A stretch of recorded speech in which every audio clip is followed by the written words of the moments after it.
I'll definitely have to get some footage another time when I come out here, get more of the creek, the water, and the vegetation along the sides of the banks.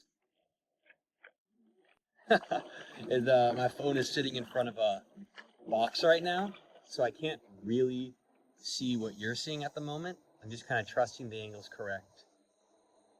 So who knows, maybe this will end up on YouTube, maybe it won't.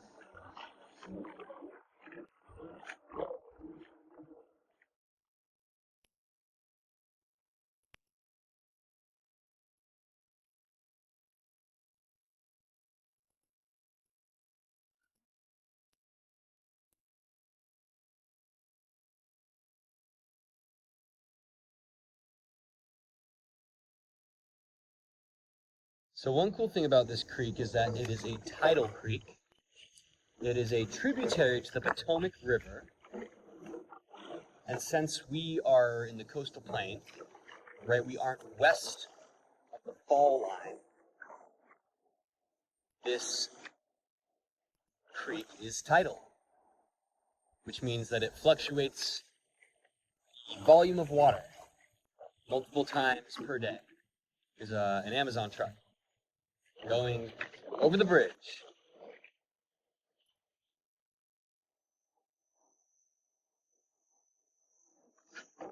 So look at this. You might be able to see it, but this gentleman is fishing. He's got 2 or 3 lines going right now on the left side.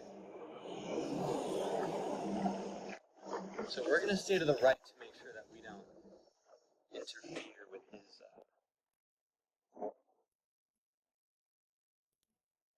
Who knows? Maybe it won't be up.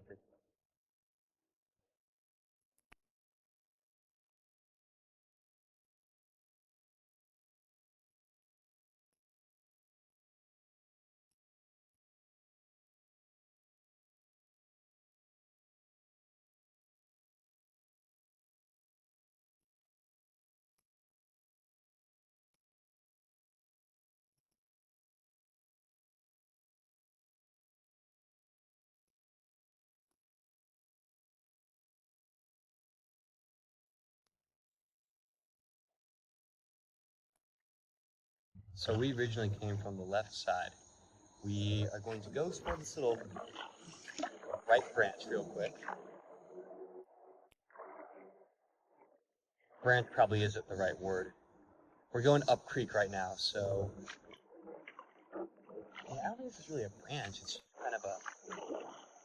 There just looks to be an island to my left in the creek. I don't know. I guess we'll see if this connects or not. Not tell yet.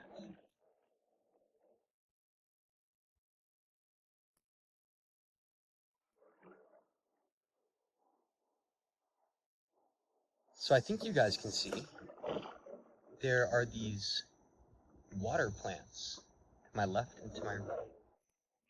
What? You can definitely see. I don't know what these guys are called. They are like lily pads that grow taller than just the surface of the water. I always kind of think they look like bristles on a toothbrush.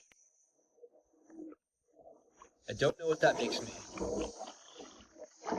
But they grow in Little Hunting Creek, which is the next creek up the river. It's like the neighbor creek, the sister creek.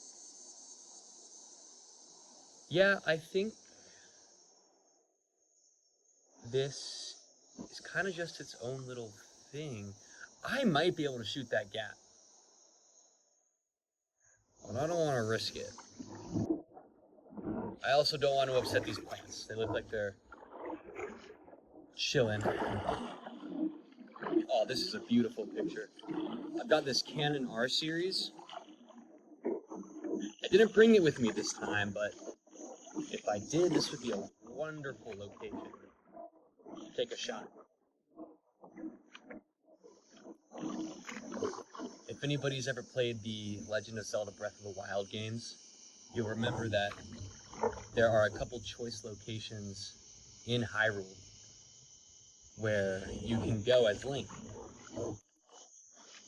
And they're very picturesque locations. They usually have some historical, at least tangential, relevance to the main storyline of the game. And when Link goes there, these locations, because for people who don't know, when you're playing as Link in this game, his memory is lost. Right? He was in prison for 100 years. Wakes up with no memory. And the map has changed a lot in the last 100 years since he could last remember. So you go to these picturesque locations, and I forget specifically what they're called, but essentially you get a glimpse into Link's past. Because this picturesque location was a location of importance, a location of beauty, a location important to his story, and his memory is revealed to you in little tidbits. And I've had a couple places in my life that I kind of consider my own memory locations, for lack of a better term. I was in Tunisia with a friend, and we ventured far south into the desert, south of Jerba Island, where we came across an old Roman fortress atop of this desert hill.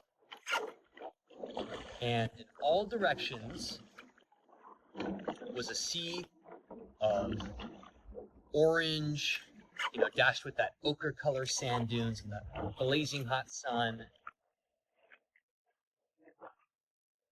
And here I was in the year of 2025 when I did that, but also staring 2,000 years into the past. Another one was Sitka, Alaska, where the mountains cascade into the sea. You don't see that too much here on the east coast of the United States.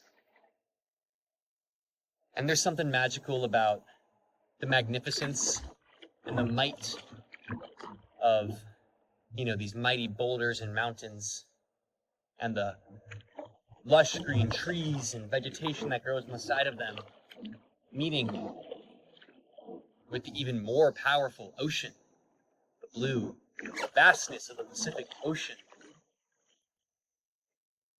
And you think to yourself, those same currents and tides and waves that you see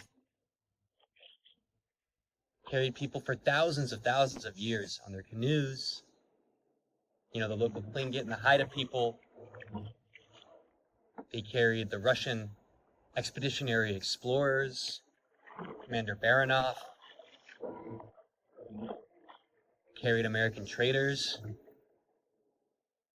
and now they carry my memory. There's a couple other places like that in my life. Labuan Bajo, Indonesia. Crayfish Cove in, I think, New South Wales, Australia, near Great Otway National Park.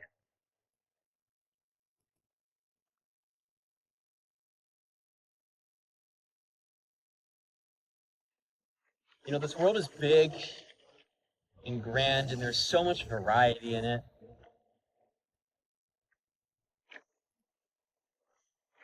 Very seldom I get to go to those, memory locations.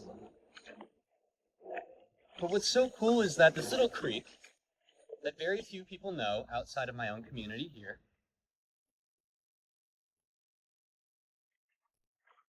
is so beautiful in its own way. I look to my right and I see stalks of yellow flowers, stalks of purple flowers, a stalk of red flowers. And to my left I see white flowers on a bush. I see all different types of trees. Mostly deciduous, but there are some coniferous ones as well. I will say the wildlife did not come out to play as much today. However, it is a Monday, and everybody knows that if you're trying to see something out, it's gotta be at least a Thursday night. But I did see a beaver dam earlier. There's the duck hunt box to the left.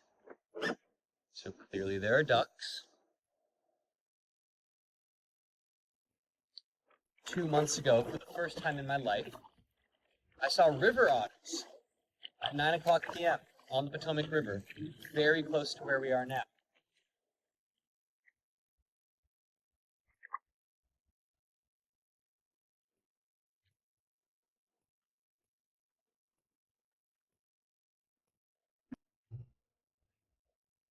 And I've also seen cranes and herons, maybe egrets. I'm honestly not too sure of the difference.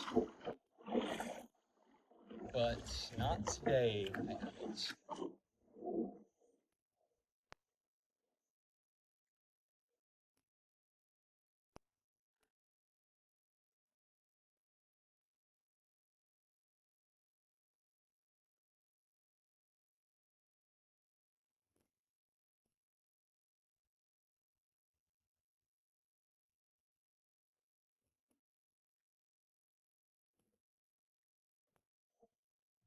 It's cool, man.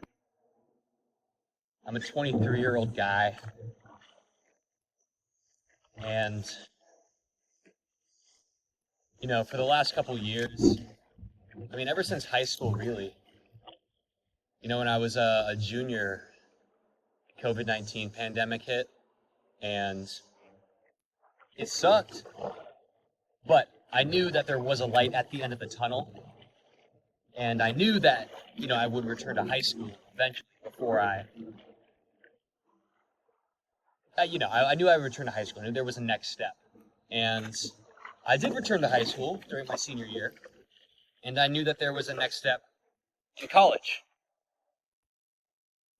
And, I spent my time in college between two different campuses of Emory University, where I went.